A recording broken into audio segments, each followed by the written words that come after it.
გამარჯობა ყველას, სალამი. რახან ეს არის სპეციალური ჩართვა და არა ჩემი ტრადიციული თათბირი პირდაპირ საქმეზე გადავალ. იცით რომ მე ვმუშაობ ესეთ კამპანიაში, ეგეთ კამპანიაზე, რომელსაც დავარქვი 8 ფეხა. ამის ამოცანა არის საქართველოში ადამიანის უფლებების დარღვევებთან დაკავშირებით, იმ რეპრესიებთან დაკავშირებით, რომელიც ჩაატარეს და რომელსაც ატარებენ მთელ მსოფლიოში, მის ცივილიზებულ ნაწილში, სადაც არის სასამართლო, პასუხისმგებლობის საკითხის დაყენება. 8 ფეხა. აი ესეთი სახელი მოვიფიქრე იმ გაგებით, რომ დიახაც ყველას მივწვდებით, სადაც საჭიროა და სანამ საქართველოში არ გვაქვს სასამართლო, პასუხს ვაგებინებთ, როგორც შეგვიძლია იმ ქვეყნებში, სადაც სასამართლო არსებობს. კარგი ამბავი გვაქვს ამ მხრივ. და სწორედ ამიტომაც მუშაობთ უცხოეთის პარლამენტის წევრებთან, მათ შორის ნიდერლანდების, ანუ ჰოლანდიის პარლამენტთან. დაისვა საკითხი მთავარი ოპოზიციური ჯგუფის პარტიის სოციალ-დემოკრატების წარმომადგენელმა ფრაქციის თავმჯდომარის მოადგილემ დეპუტატმა ფრაქციაში 25 კაცია, ეს არის ყველაზე დიდი ოპოზიციური ძალა ნიდერლანდების პარლამენტში, ოფიციალური წესით მიმართა საგარეო საქმეთა მინისტრს. და ეხლა ავხსნი რა, როგორც არის ეს ყველაფერი, იმედის საკითხთან დაკავშირებით.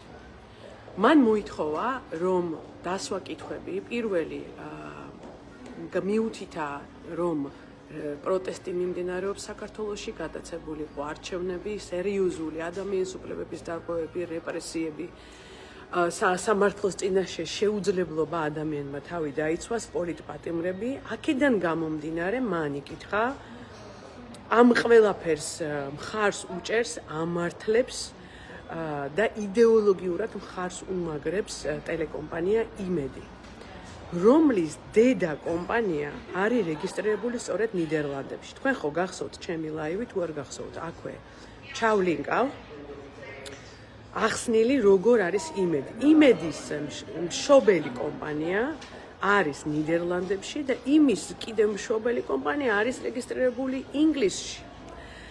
აქ ეს ისეთი სქემაში არის იმედი, რომ სადიხდის გადასახადებს კაცმარიცის, რა თქმა უნდა, ამიტომ არის ეს სქემა, რომ საქართველოში არ იყოს მისი საკუთრება, დაცული იყოს თქვათ ნიდერლანდებში და რაც მთავარია, გადასახადების საგადასახადო 64-ში იყოს, რომელიც არის ბრიტანეთის ოფშორული ზონები. ამასთან დაკავშირებით მიიწერა დეპუტატმა კატი პირიმ წერილი საგარეო საქმეთა მინისტრს და მოითხოვა ორი რამ. ხომ არ ფიქრობს, რომ უნდა შემოწმდეს საგადასახადოს მიერ დედობილი კომპანიის საქმიანობა, რომელიც აკონტროლებს და რომელიც საფოსტო კომპანია ესე ეძახის, ანუ უბრალოდ ფურცელზეა რეგისტრირებული ნიდერლანდებში. და გარდა ამისა, ხომ არ უნდა და უფრო ზოგადი დიდი თემაც არის, აიკრძალოს ნიდერლანდებში ისეთი კომპანიების რეგისტრირება, რომლის შვილობილი კომპანიები ადამიანის უფლებების დარღვევებს ჩადიან. ეს უკვე ეხება თვითონ ნიდერლანდების პოლიტიკური საკითხი, იმიტომ რომ ნიდერლანდებში, ანუ ჰოლანდიაში ხელსაყრელი კანონმდებლობა არის იმ გაგებით, რომ ადვილია კომპანიების რეგისტრირება, საგადასახადო საგარემო კარგი არის და ამიტომ შესაძლებელია, რომ ასეთი კომპანიები სწორედ ამიტომ რეგისტრირდებიან ნიდერლანდებში. ძალიან მაგარი ამბავია, ეხლა ავხსნი რატომ. იმიტომ რომ საპარლამენტო დემოკრატიაში და არა ფურცლის დემოკრატიაში, როგორც არის საქართველო, დეპუტატის მიერ მიწერილი წერილი არის სავალდებულო, მას პასუხი უნდა გასცეს საგარეო საქმეთა მინისტრმა, გარდა ამისა, ის მოხსენებაში, როდესაც გამოვა პარლამენტში, ის ვალდებულია, რომ ამ კითხვას გასცეს პასუხი. ეს არის ოფიციალური წერილი მიმართვა დეპუტატის მხრიდან. ჩვენც გვიწერია ეს კონსტიტუციაში, უბრალოდ ჩვენი დეპუტატები ოპოზიცია, როდესაც იყო პარლამენტში, აგზავნიდნენ ამ წერილებს და მათ პასუხს არ ცემენ. მაგრამ 8 ფეხას არსი ის არის, რომ ჩვენ უნდა გამოვიყენოთ ის დემოკრატია, ის კანონები და ის სამართლებრივი ვითარება, სასამართლო რო არსებობს და წესრიგი არსებობს ამ ქვეყნებში, იმისთვის, რომ დავიცვათ ჩვენი თავი და ვაგებინოთ პასუხი ადამიანის უფლებების დარღვევებისთვის, ხალხს, რომელიც ეხმარება და მხარს უჭერს ამას, ივანიშვილის რეჟიმს, მხარდამჭერები. კიდევ ერთხელ უნდა გავიმეორო, არაფერი პირადული, მხოლოდ საქმე. ხო გახსოვთ ნათლი მამას ეს ფრაზა კლასიკური.